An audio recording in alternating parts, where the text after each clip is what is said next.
great truths to sing together as a church. And before I get started, it's a matter of importance for me to make sure you're aware of the importance of singing truth.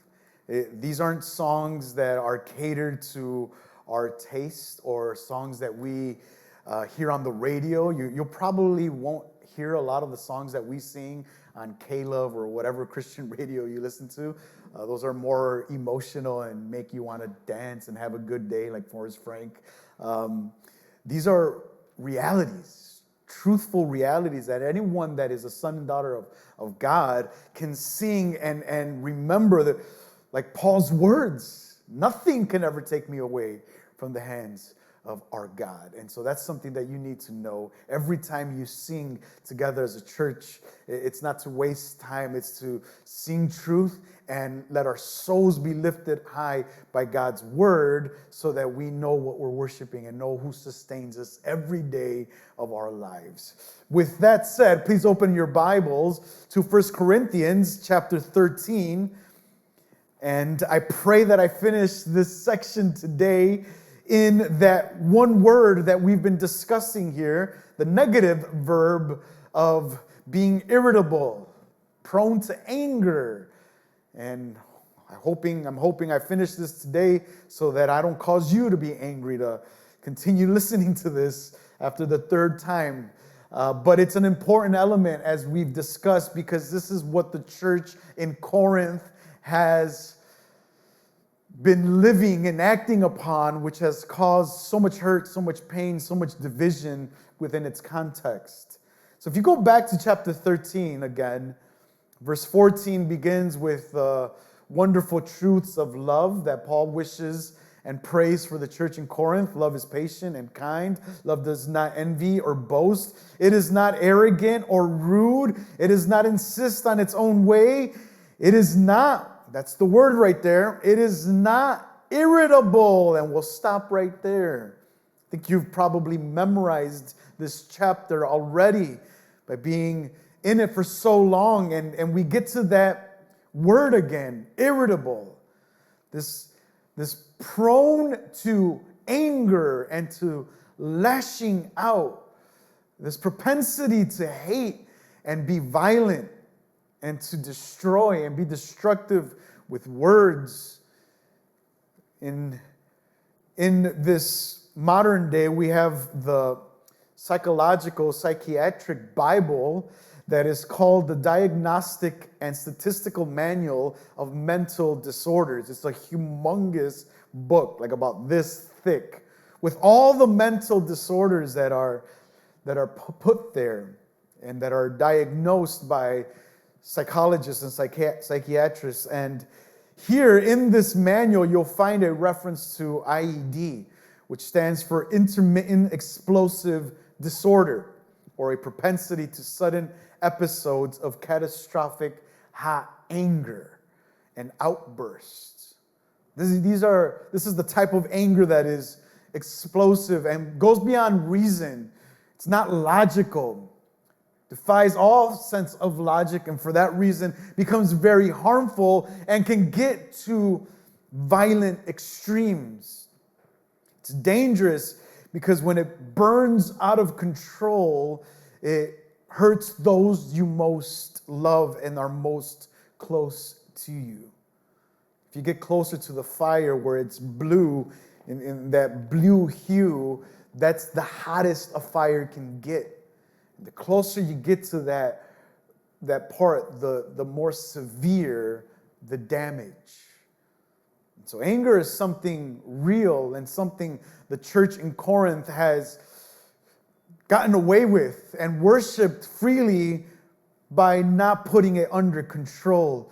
And my fear is that if we keep living like that, like the Corinthian church, and we allow anger to control our lives, we can be very explosive and dangerous to those we most love, especially within the church of God. And we can cause division. This is why anger has outcomes such as creating atmospheres, a presence of fear and of guilt and of total violence. There's moments, or I've spoken to families where even their children are afraid to go home. This is why a lot of kids would rather live on the streets, go to their friend's house. They would rather go somewhere else instead of being at home, because angry outbursts are continuously part of life. It's horrible when you know that when the father gets home, everyone is scared. If you grew up in the 90s or 80s, late 80s, you watched The Wonder Years with good old Kevin Arnold, right? And every time his father would come home, everyone would be like on edge. They portrayed him as this bitter, angry man. He was always upset. And every time he would sit at the table, it would be angry. He would be angry. Anything would cause him to get upset. And good old Kevin Arnold would always try to ask him questions in a nice way. But that's what anger does. It creates this atmosphere, this environment of fear that makes everyone walk on eggshells. And that's something that you have to consider when you evaluate your personal life, when you evaluate your own sense of anger or thought in that regard. And as a church in Corinth specifically, again, we're not talking about anger because I'm a psychologist here. We're not talking about anger because I'm into this mental disorders and in the human mind. We're talking about anger because Paul has brought this up.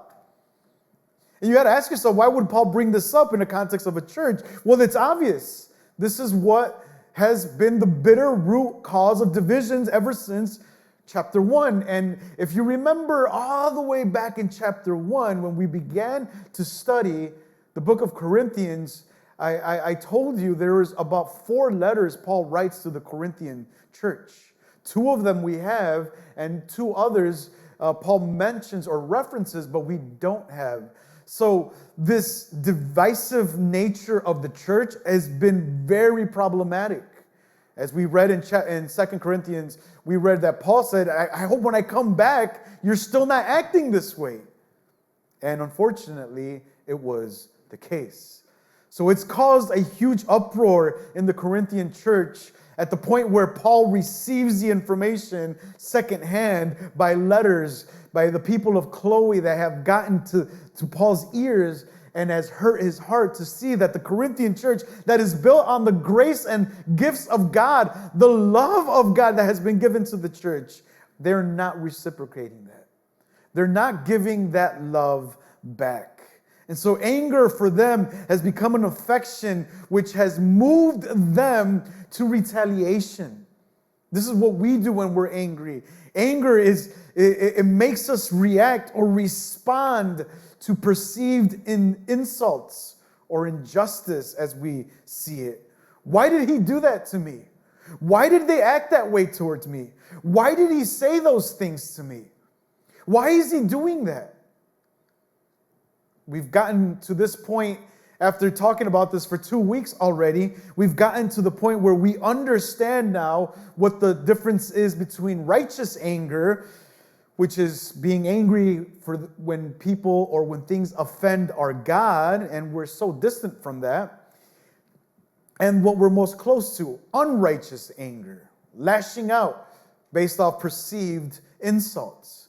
We know that the Bible says that anger is a sinful presence in our heart. All of last week was basically describing how the Bible tells us anger is not good. It's sinful. That shouldn't be in your heart.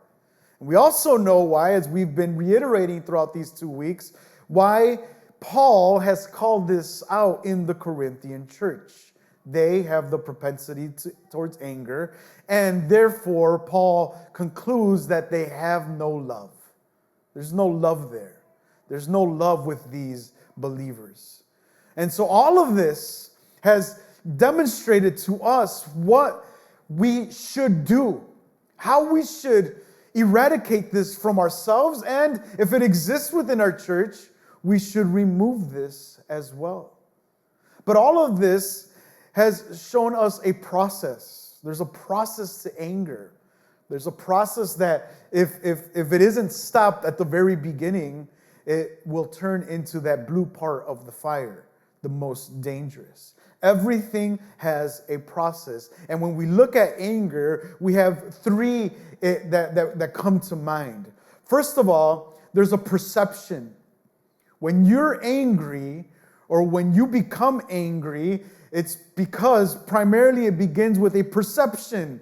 You see what is happening to you. And then you move on. The process goes, you see what's happening to you, and then there's an appraisal to it. You appraise what's happening to you, which means you evaluate what's happening and you decide whether you like it or not. So the action takes place, you receive it, and now you figure out whether or not you like it or not. And then, based off that decision, there's the emotional response. You feel appropriate and you react in that way. So there's perception, appraisal, and then the emotional reaction. And this is why God, when we read last week, God calls Cain in Genesis chapter 4, verse 6, "Why are you angry? And why is your face fallen?" After his offering was not accepted. You see what God is saying? He's asking him, hey, you've reacted a certain way. You've seen what happened. You appraised it, and then now you're feeling angry.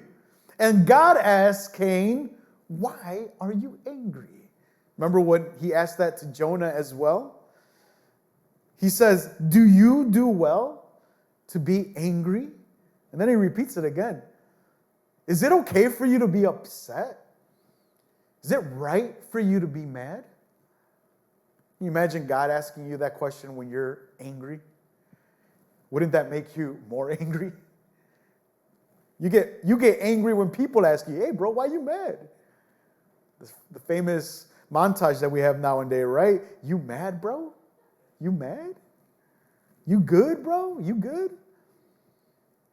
The Lord here in this case is pointing to the root of anger.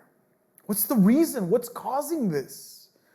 What is it that you value that is threatening the loss which is making you angry? Are you right to value it the way you do? So anger begins to shape our perception. This is where we find in households the neglected husband has 1,000 reasons to feel mistreated. And every interaction with his wife only adds to the sense of injustice because he perceives it that way. He rehearses them one by one in his mind, savoring them like to boil with sweetness in his mouth until he can almost taste the indignation that's coming from his perceived actions, from the perceived actions of his wife. And each time he revisits those perceived assaults or affronts over his life and his dignity and his honor, this accumulated sense of self-righteousness and resentment rises even higher. You perceive it that way. And you get this in the household. I'm the man of the house. I'm the leader here. And the way you're acting is not showing me that you know that I'm the leader in this house. It's a perceived notion of anger and injustice done to your pride. Anger pervades every contour of our life. In the case of the women, the overburdened wife notices every one of the tasks that have come her way, the unreasonable demands of her job, the complete absence of help in the home. Nobody helps me. I do everything here.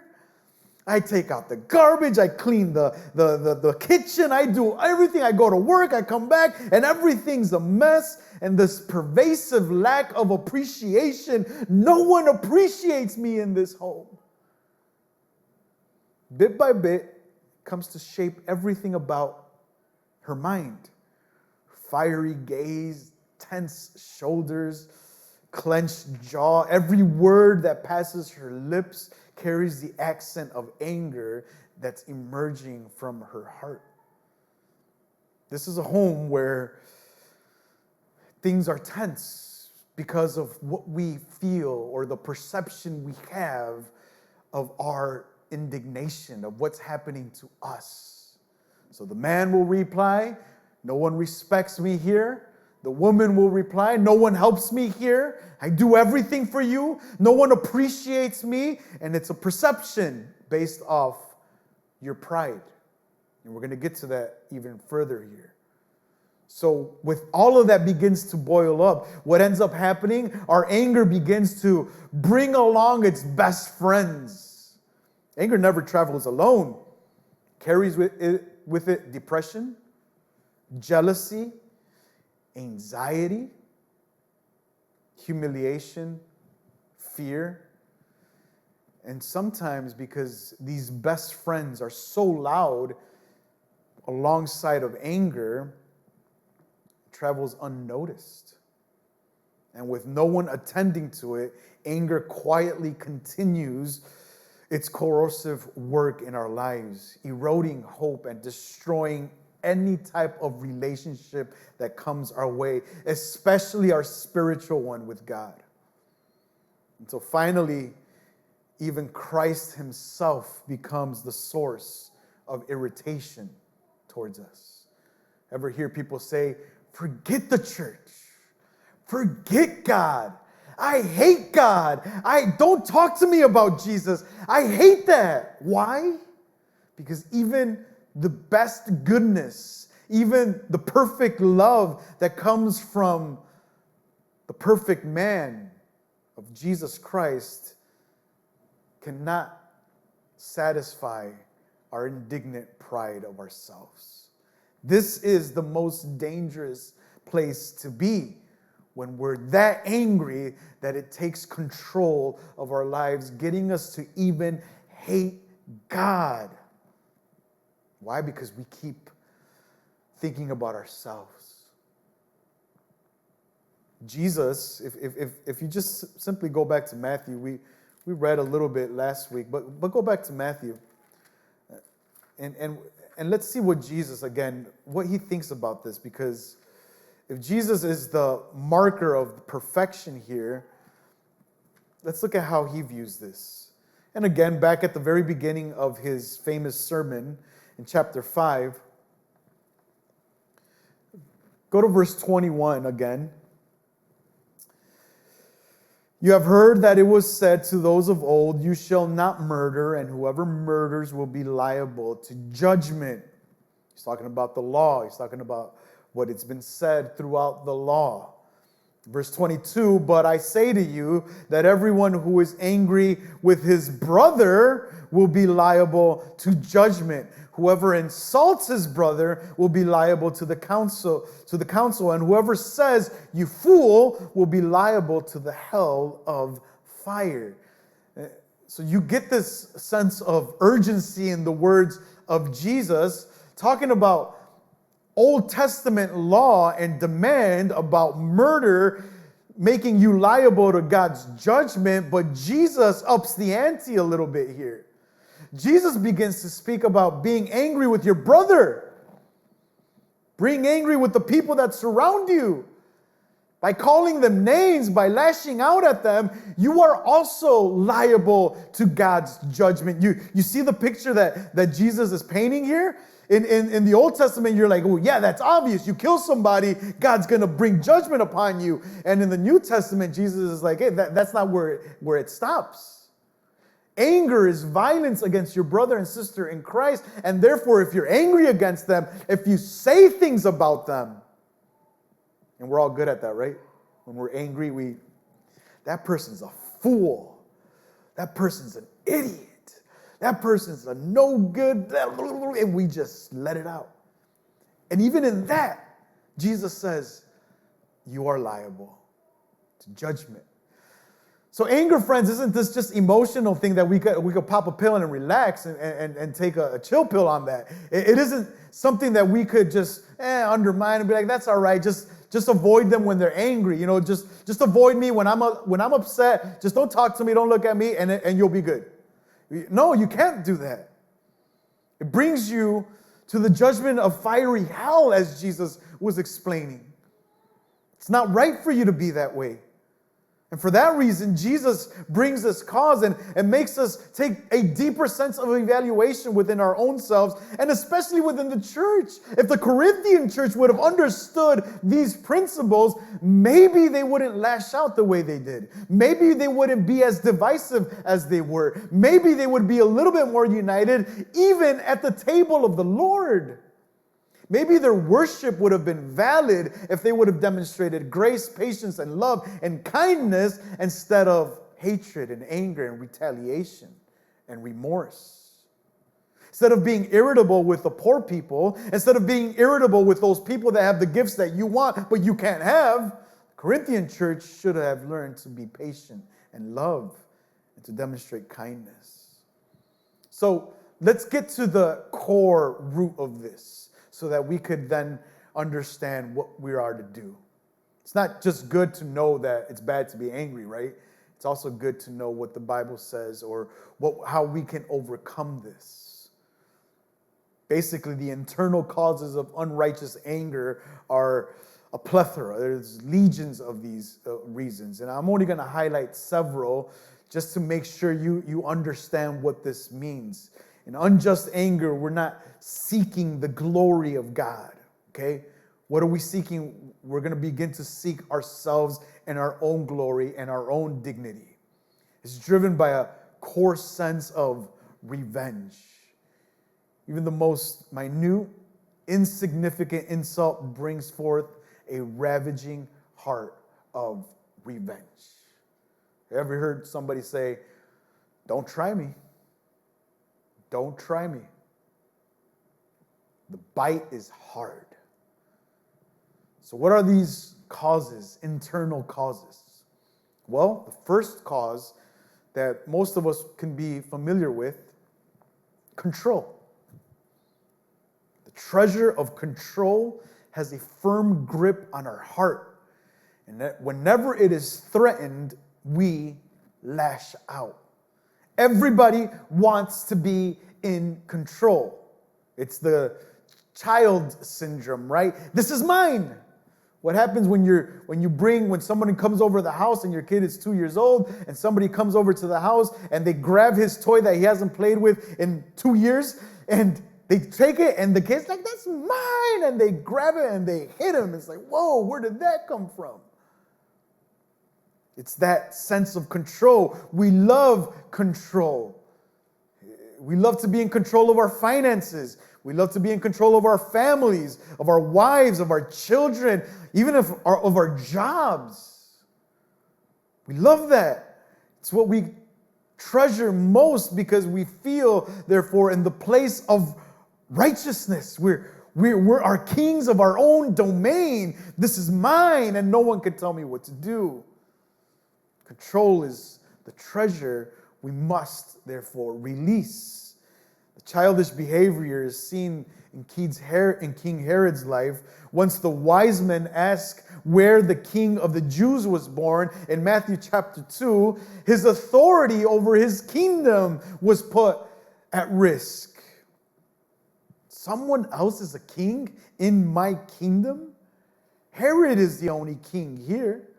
I'm the only authority in here. And how does he lash out? He kills all the boys in Bethlehem. No one's going to threaten my kingdom. No one's going to take my control. This is mine, and no one can take it. This happens when you're confronted at home, whether you're a husband, whether you're single, whether you're living with your parents, whatever it may be. Have you ever heard children, even teenagers, when they're in their room and the parents come in, you got to knock. The parents are like, "I didn't know when you bought this house. I didn't know you started to pay the mortgage. No, you knock when you come in my room." Parents take away the phone. What happens? "Don't take away my phone. I didn't know you started paying for the bill." And it's their sense of control. Husband goes out. "Where are you going?" "I don't need to tell you. I'm going wherever I want to go. It's my life." "Oh, really? I didn't know you were single again." And it becomes problematic even within our homes. sense of control. And then you imagine this in the church. I'm going to teach. I'm going to say this. I'm going to speak in tongues in the Corinthian church. I'm going to start doing, no, you don't do that. I do it. And then everybody starts doing it at the same time. And there's a loss of control. And people become angry because this person screams louder than this person. Out of control demonstrates for us what we most treasure. And therefore, it's an internal cause of unrighteous anger. Become bitter because your control is under attack. That leads to another area of unrighteous anger. Self-love. This is a big one in our modern culture. And it's a big one in the Corinthian church. These people in the Corinthian church love themselves so much, as we've seen time and time again. Paul calls them, you think you're kings already. You're living the life of a lavish king and a queen. You're buying yourself everything. You love yourself so much. You love yourself so much that you can't see the sin in your own church and in your own congregation. You love yourself so much, you can't identify the sin in your own life. It's a problem within the Corinthian church. It's a problem in our modern culture as well. There's an abnormal, immoderate love for ourselves. And this is what, unfortunately, social media has driven. Be good to yourself. Love yourself. Do this for yourself. This is why plastic surgery is such a boosting the economy even today. Even when there's no money, people are still getting plastic surgery to love themselves more.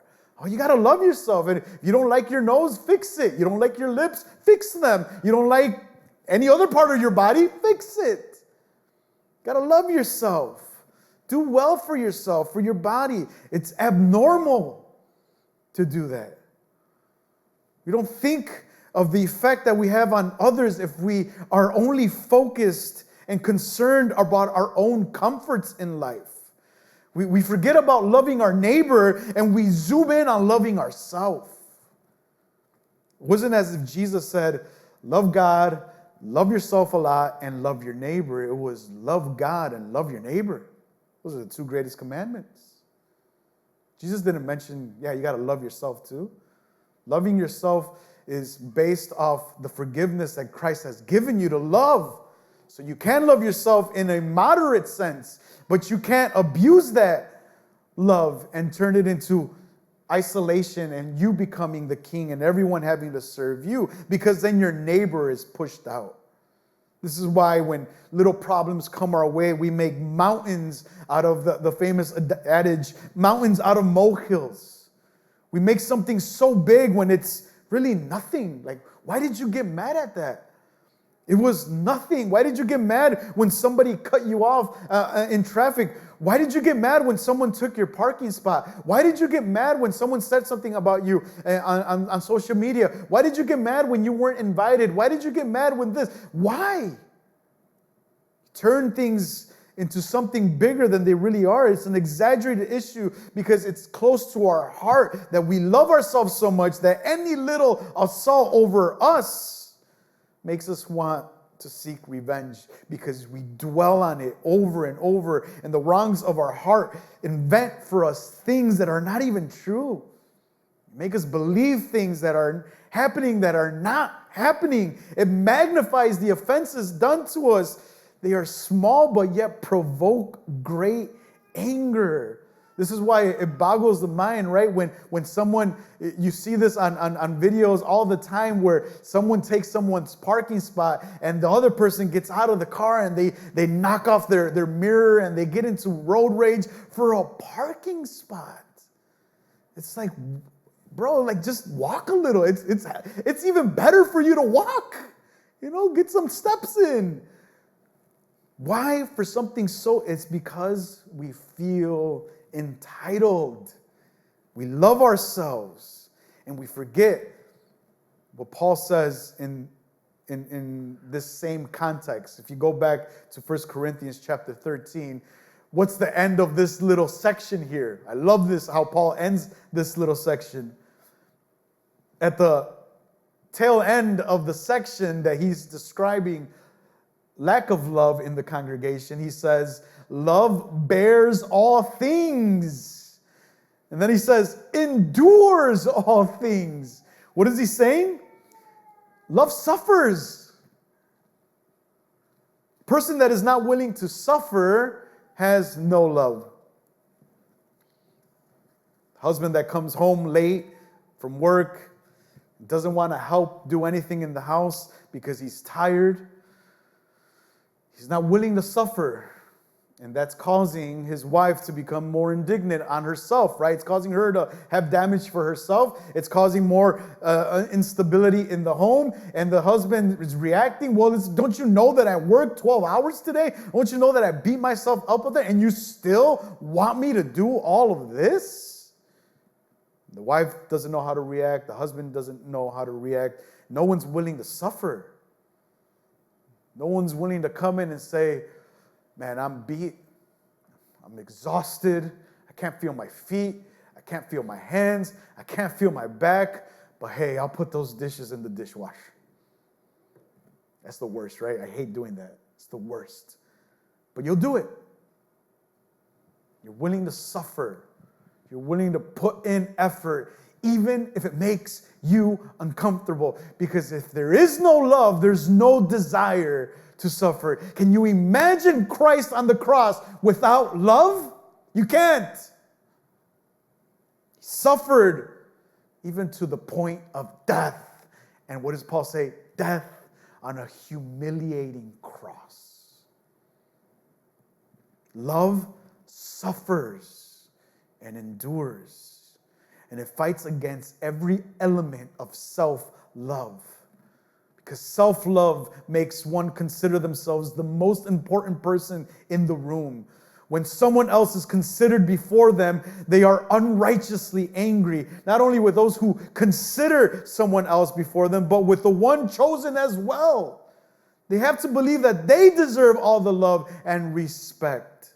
Again, going back to Cain and Abel's story, Cain was most indignant that God accepted Abel's offering. And what happened? Cain wasn't just upset at what happened. He was upset with the person that did it. And what did that person do to Cain? What did his brother do to him to make him mad? Did Abel do something to him? Did Abel mess up his offering, his sacrifice? Did Abel get in the way? Did Abel do something personally to him? No. Abel gave it to God. Designed it for God. Sacrificed for God. And Cain was upset with that. And because of that, what did he do? He was enraged to the point of murder. Self-love is dangerous, friends. Don't believe social media. Don't believe TikTok. Don't believe that. It'll make you consider yourself far above anybody else and will make you hate suffering, which is part of life. I always tell this to people. There's a book in the Bible called Lamentations. Suffering, crying. I always tell people the book of Psalms, 150 Psalms, and the greatest category of all the Psalms is lament. There is suffering in the Christian life, and it goes against our ego. What's another hardcore internal issue with ourselves on unrighteous anger? These self-love. The ultimate result of self-love is pride, right? We spoke about this earlier. Pride. This is the fruit of self-love. If we love ourselves too much, we have an exalted view of ourselves. Proud people are jealous of their own reputation and are impatient with the public offenses when people disrespect them. What did we read in Esther? Mordecai did not show honor, and therefore Haman was jealous. You're not going to bow down? You're not going to worship? Oh, because you're a Jew, I'm going to go after every one of your people. Pride. It's a dangerous view and dangerous affection that we have within our hearts to consider ourselves not only the most important, but to consider ourselves highly exalted. Pride, unfortunately, makes everybody else worship you. You want people to recognize you, love you, and say nice things about you all the time.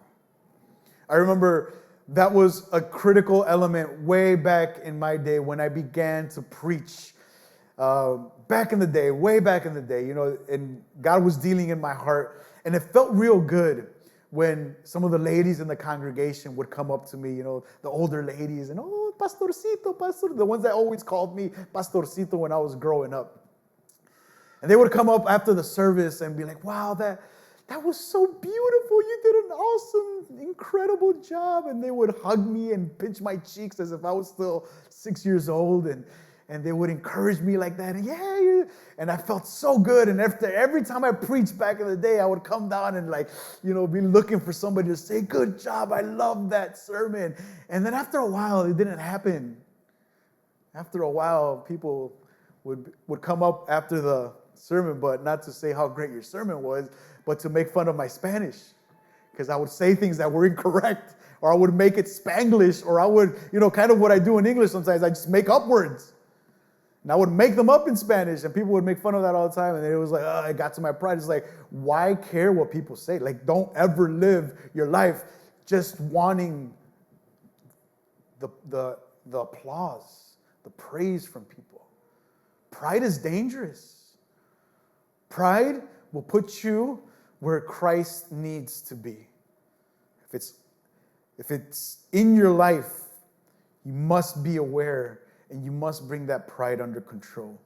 Pride is uncorrective. It leads you to have a position in life. The other reason why unrighteous anger exists, because within ourselves, since we're so prideful, we resist any form of correction. It's uncorrective. You're going to tell me what to do? You're going to tell me that I'm doing wrong? Think about your work. Let's say you're a veteran at your work, right? And this rookie noob comes into the position, and he's been there for about 4 days, and you've been there for 20 years at your job, and you're like the best, right? You've figured everything out. You know what to do. And this little noob comes in, and he looks at you, and he says, hey, that's not what the policy says. That's not what our book says. And you're going to look at him like, bro, you've been here 2 days. What are you talking about? Like, what would it do? It insults your pride immediately. So instead of being like, dang, man, like this kid read the manual, right? And I got to do things the right way. Instead of doing that, you become your pride is uncorrective. And that happens everywhere, friends. Happens everywhere. No one likes to be told what to do. Even when people tell you, hey, tell me when I mess up, they don't want you to tell them when they mess up. It's a false sense of humility. Please, brother, whenever I mess up, if I do something wrong, just let me know. And you let them know, what's wrong with you? What are you talking about? I never did that. It's like, oh, bro, but you said, nah, man, who do you think you are? Are you some better Christian than I am? Because I mess up and you didn't? Like, no. And it's explosive. Pride leads one to be uncorrective. This is why I love how Proverbs says this in chapter 9, verse 7 and 8. Whoever corrects a scoffer gets himself abused. If you ever try to correct somebody that's prideful, you will be abused. Then it says, and he who reproves a wicked man incurs injury. Do not reprove a scoffer, or he will hate you. Reprove a wise man, and he will love you. Pride is uncorrective. These internal lodgings of anger within our life, unrighteous anger, demonstrate no moderation within ourselves. They're directed towards people instead of sin. They become misguided and affect every aspect of our lives. So, with the final minutes left today, I had to skip over a bunch of stuff because then I would turn this into another part 4 next week. How do we remove unrighteous anger? If we can say preventative. Because again, anger is not the issue, right? God made anger. And that's why there's unrighteous anger. That's why God is called a wrathful God, an angry God, a jealous God. And so there is room for anger, righteous anger, without sinning, as Paul says in Ephesians. So it's okay. Don't be like, I can never be angry then. No, it's okay to be angry. Just don't sin. How to remove unrighteous anger? How do we get this out of the way? We've first got to recognize, again, it is not bringing glory to God. What is it doing? Unjust anger is sin before the eyes of God. And it's a violent, sinful affection towards others. Anger does not ever seek the glory of God. It seeks only to satisfy our soul's craving for revenge. So the first thing you do is you go directly to the source, the root of this anger. Self-love. Go to self-love. Evaluate how much you love yourself. We must consider the lie the world has told us that we must do everything to satisfy every element and aspect of our life instead of what Christ wants and instead of what our neighbor needs. And instead of loving externally, everything is devoted to ourselves. We must put that under check. We must consider, therefore, the people, the persons. We must look elsewhere. We must evaluate our neighbor. Put that into the equation. How are you reacting to somebody and how they will feel towards your anger? Imagine driving down the expressway, right? The most common demonstration of outrage is anger. You're driving and somebody cuts you off. And the easy thing to do is get mad, yell, catch up to them and be like this and, do whatever. And it's easy to do that. But you never know what that person is dealing with at that very moment. It could be he's just being a jerk and he's driving like a maniac. Could be. It could also be he just got a phone call from work that his wife is in the hospital and he's going 90, 95 miles an hour heading to the hospital because he just got that phone call. It could be that there's a pregnant wife there, a pregnant woman in there, and they're running to the hospital because they're about to give birth. It could be a million things, right? You never know. If you were to know that someone just got called that their wife is in the hospital and they're going, I think that you would rewind the tape and be like, bro, sorry, bro, go ahead, man, go. You need to be there. You never know what the other person is going through. That's why when anger takes a hold of us and our self-love is so predominant in our lives that we only think of ourselves, we never think about what the other person is going through. And that's why when in marriage, you fight and you bicker at each other and you yell at each other and you think you're right about everything. You don't understand what's going on in your husband's life. You don't understand what's going on in your wife's life. You've never bothered to sit down and be like, honey, I've noticed that you've been on the edge lately. What's going on? How can we fix this? Instead, you guys just keep quiet and keep quiet when it matters. And when it doesn't matter, you lash out and you begin to fight and scream and yell at the top of your lungs. Think about the other person.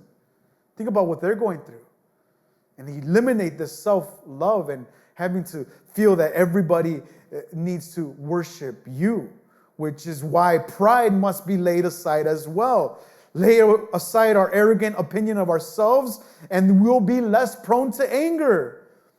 We must labor for grace and humility, friends. It's not easy. No one is born humble.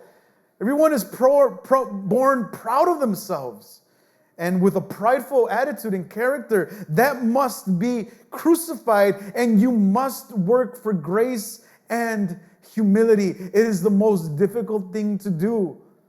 All of us want this attention. All of us want a certain level of respect from everybody else. We must understand that needs to be put on check and getting rid of from the most core of our soul. Abraham answered God, "Behold, I have undertaken to speak to the Lord. Who am I but dust and ashes? In Psalm 22, I am but a worm. We're dust. We're ashes.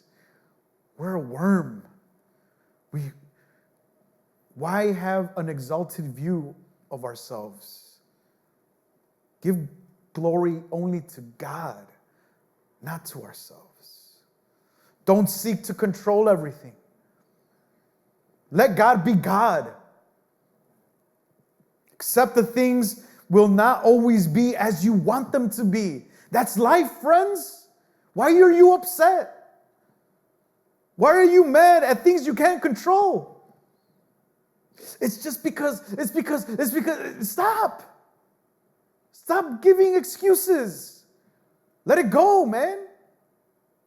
Don't seek to control everything, because if you do, you're taking God's place in your life. Let God be God.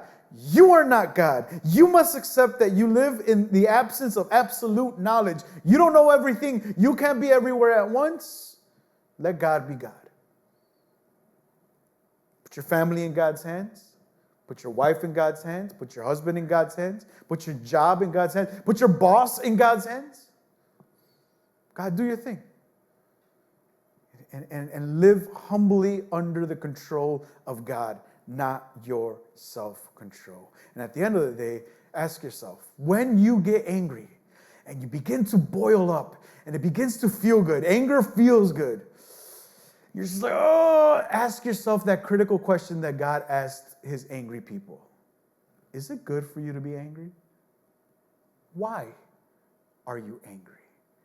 And begin to put unrighteous anger under your feet, because it's time to eradicate the self-image of yourself, and it's time to give God the glory, not ourselves.